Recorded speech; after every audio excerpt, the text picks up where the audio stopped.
हे बूढ़ा घूमई बाजार बूढ़ावा बा बीमार नंदी लूटई बाहर करी हनावई में नंदी लूटई बाहर करी हनावई में नंदी लूटई बाहर करी हनवा में नंदी लूटई बाहर करी हनवा में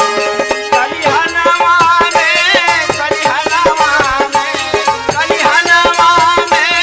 करी हनवा में नंदी लूटई बाहर करी हनवा में नंदी लूटई बाहर करी हनवा में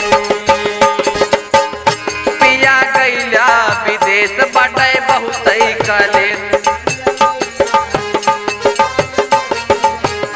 पिया गैला विदेश बाटे बहुतई कलेस चढ़ाई बिचुअन की मारा सवनवई में चढ़ाई बिचुअन कई मार सवनवा में चढ़ाई बिचुअन कई मार सवनवा में हे सवनवा में हो सवनवा में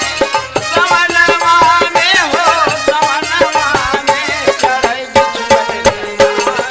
सवनवा में चढ़ाई बिचुअन कई मार सवनवा में हे चमकई बिजुली आकाश सावन भादों की रात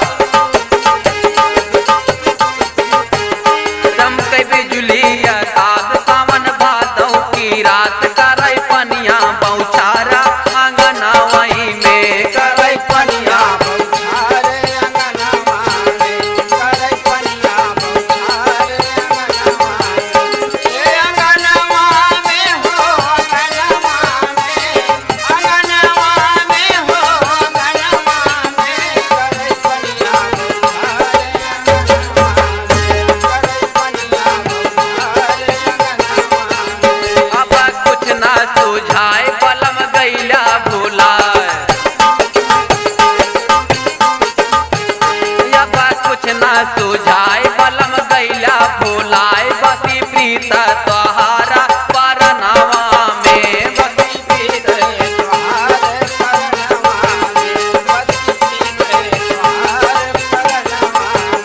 हे परनवा में हो परनवा में हे परनवा में हो परनवा में बसी पीते तोहार परनवा में बसी पीते तोहार परनवा में बलम बीतई ना दिन का मिल गई सौतीन